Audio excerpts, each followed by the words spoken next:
ESG je ta pristop k poslovanju, ki vključuje te nefinančne metrike.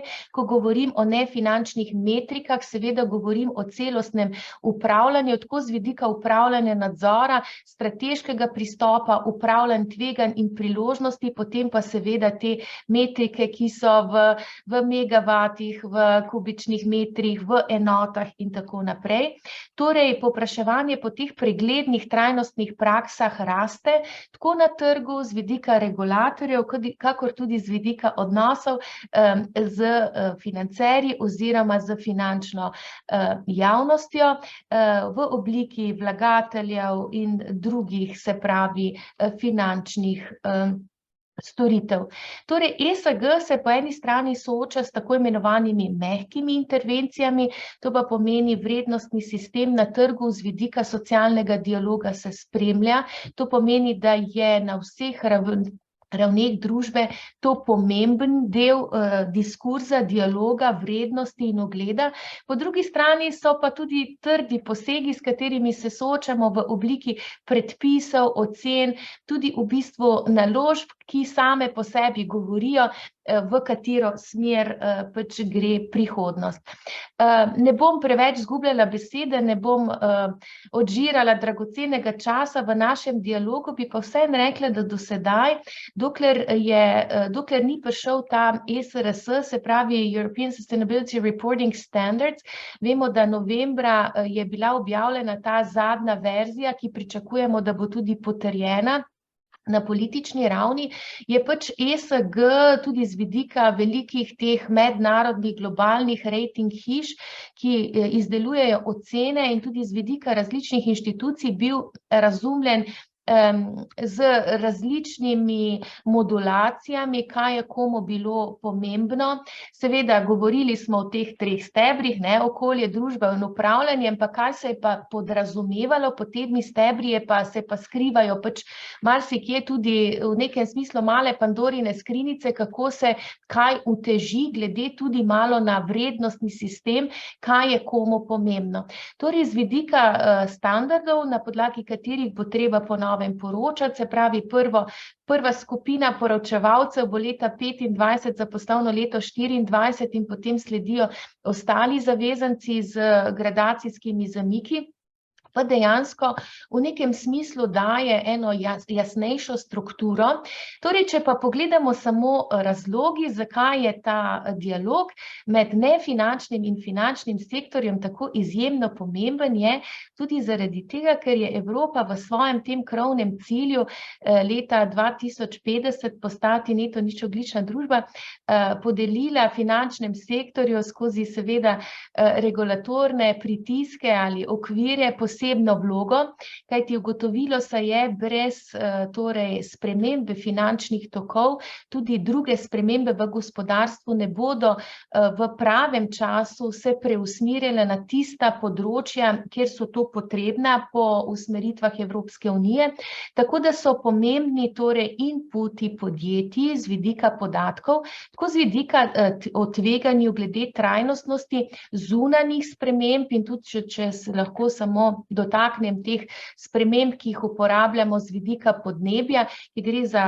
fizične in spremembe seveda tveganja in priložnosti prehoda, kakor tudi njihovem lastnem vplivu na ljudi in okolje.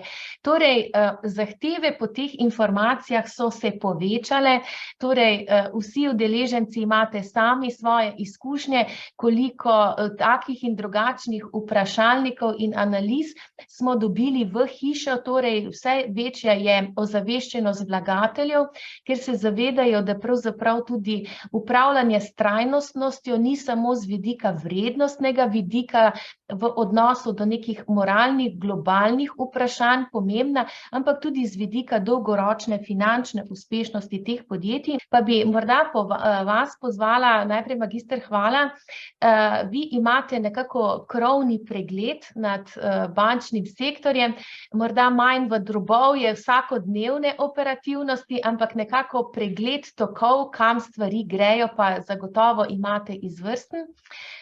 Vi ste tudi zelo angažirani z vidika ozaveščanja, tudi nefinančnega sektorja, govorim o združenju kot takem, ker ste ugotovili, če lahko povem svoje opažanje, boste povedali, če je točno, da je morda en del nefinančnega sektorja malo zaspal na tem področju, ker se tiče taksonomskega poročanja in drugih določenih ESG kazalnikov. Torej, kje ste vi, rečem kot bančni sektor, in kaj opažate v dialogu z nefinančnim? Izvolite. Pozdravljeni, gospa Čani, in tudi vsi deleženci tega srečanja. Najprej hvala za organizacijo. Prav je in pozdravljamo dialoge, kot je ta današnji. Tema je več kot aktualna in kot tudi ugotavljate, ja, v bančnem sektorju so vsi motorji prižgani na polno na tem področju. Zdaj, čisto anekdotično, če povem, kar se združenja tiče, oziroma našega kontakta, ki koordinira skupne aktivnosti bank in hranilnic na tem področju, je, da približno 70% časa nekako namenimo tem ESG vsebinam. Pa govorimo o ostalih 30, ki so, bom rekel, osnovne bančne, kot so računovodstvo, poročanje, plačilni promet in ostalo. Skratka, zelo, zelo visoko na tej agendi. Jaz mogoče za začetek par misli, kot ste tudi sami ugotovili, oziroma podjetja, ki so danes z nami, ugotavljate verjetno, da so banke svoje zahteve, kar se tiče pridobivanja podatkov, v zadnjem obdobju okrepile in verjetno ga bodo še. Poudaril bi, da je v ozadju ne samo te akti, ki ste jih, gospa Čani, zelo pregledno predstavili, ampak še kakšna druga bančna regulativa, ki je bila izdana recimo že v letu 2020.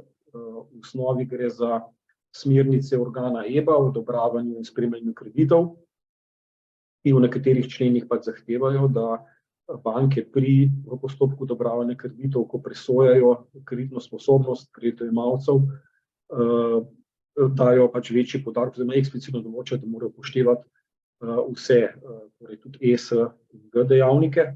Bi prosila vas, gospa Močilnik, torej vi imate pregled ne od včeraj ravno, se pravi, da imate znanja in usmeritve že v nekem časovnem horizontu, da lahko pogledate nekatere trende, pa če bi lahko prav na primeru SID banke, torej ki je banka s poslanstvom, ker ena izmed komercialnih bank, kako pri vas doživljate ta zeleni prihod in v bistvu kaj ste naredili na tem področju do sedaj? Izvolite.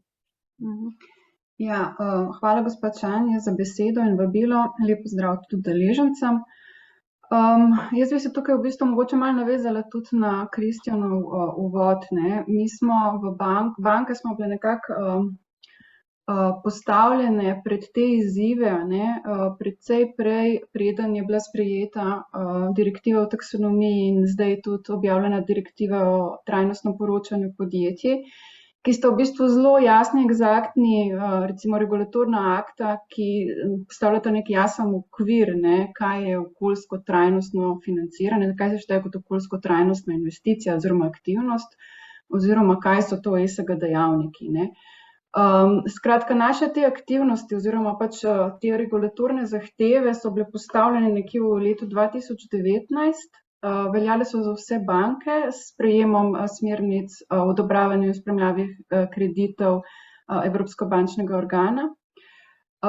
In takrat, ko smo v bistvu začeli ugotavljati, se pravi, sploh kaj so to ESG dejavniki, oziroma večina bank je začela takrat ugotavljati, kaj so to ESG dejavniki, smo dejansko prišli do tega, da neke egzaktne, jasne definicije, kaj to je, ni, oziroma da obstaja neko morje različnih interpretacij, razumevanj ESG dejavnikov.